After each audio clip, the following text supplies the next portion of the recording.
नमस्कार दोस्तों, स्वागत है आपका हमारे YouTube चैनल में। आज हम लेकर आए हैं यूपी बोर्ड कक्षा 10 हिंदी काव्य खंड के वन पथ पर। अगर आप इस चैनल पर नए हैं तो कृपया सब्सक्राइब करें। वन पथ पर यानी वन के मार्ग पर। पुरते निकसी रघुवीर मधु धर धीर दये मग में डगद्वय झलकी भरी भाल कनी जल की पुट सूख गए मधुरा धरवय।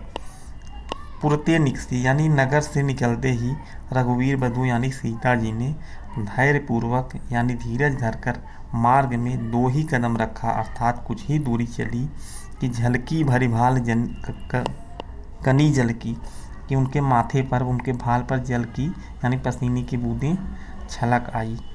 और पुट सूख गए मधुरा धरवय, और उनके दोनों होठ सूख गए। फिर बूझत यह चलनो अब केतिक पर्णकुटी करिहों कितुवै।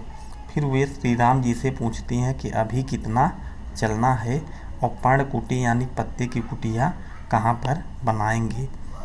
तेकी लख आतुरता पीकी अखिया अतिचारु चली जल चुए, यानी अपनी पत्नी यानी सीता जी की आतुरता अधीरता को देखकर पिय यानी श्री राम जी की आंखों में पानी भर आए, अश्रु भर कर प्रवाहित होने लगे।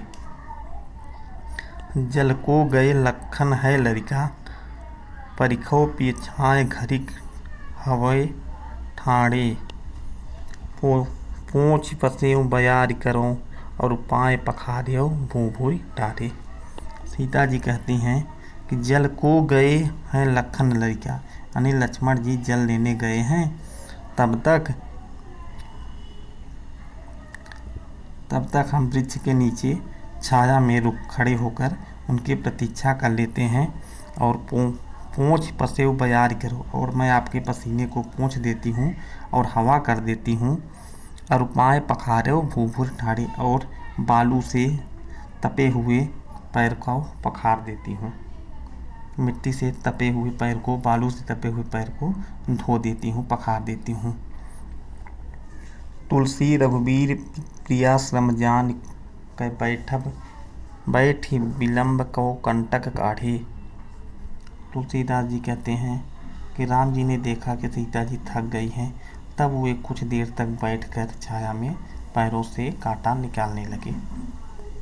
और जानकी नाह को नेह लख्यो पुलको तनु बारी बिलोचन बाढ़े। जानकी जी ने अपने पति के स्नेह को देखकर उनका शरीर प्रफुल्लित हो गया और आंखों से आंसू छलक पड़े।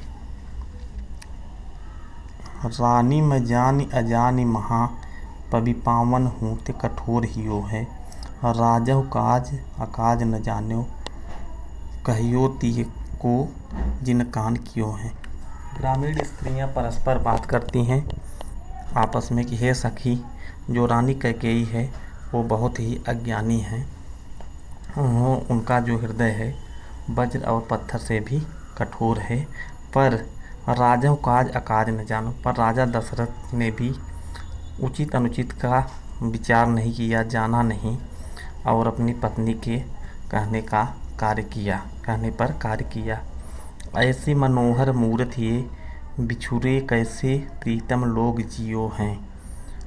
ये तो अत्यंत ही मनोहर रूप के मूर्त हैं। इनके प्रियजन, इनके परिजन कैसे इनसे बिछड़कर जीते होंगे। आँखन में सखी राखी बे जोग इन्हें किमिको वनवास दियो हो।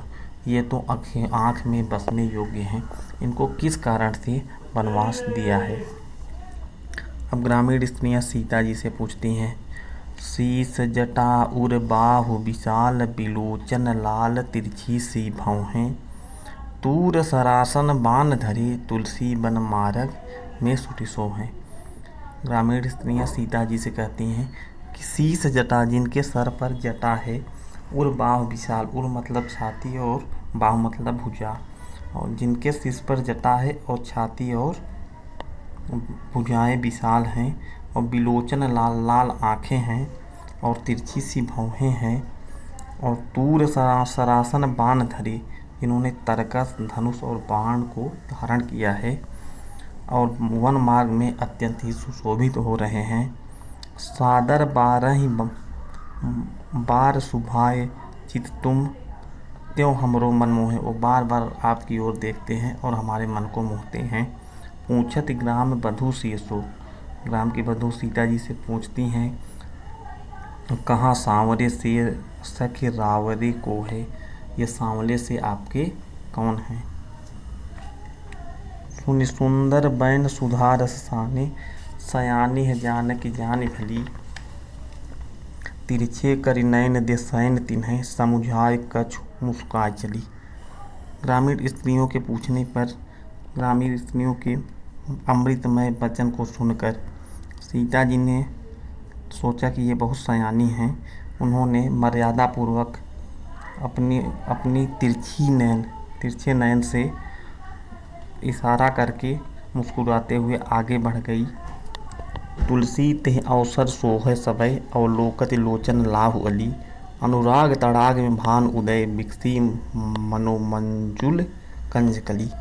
तुलसीदास जी कहते हैं उस अवसर पर ग्रामीण स्त्रियां राम लक्ष्मण और सीता के दर्शन पाकर स्वयं का लाभ जानकर श्री राम की ओर एकटक देखती हुई ऐसे शोभा पा रही हैं जैसे सूर्योदय होने पर प्रेम के सरोवर में सुंदर कमल कलियां खिल उठी हों। यदि यह वीडियो आपको महत्वपूर्ण लगा हो तो कृपया सब्सक्राइब करें।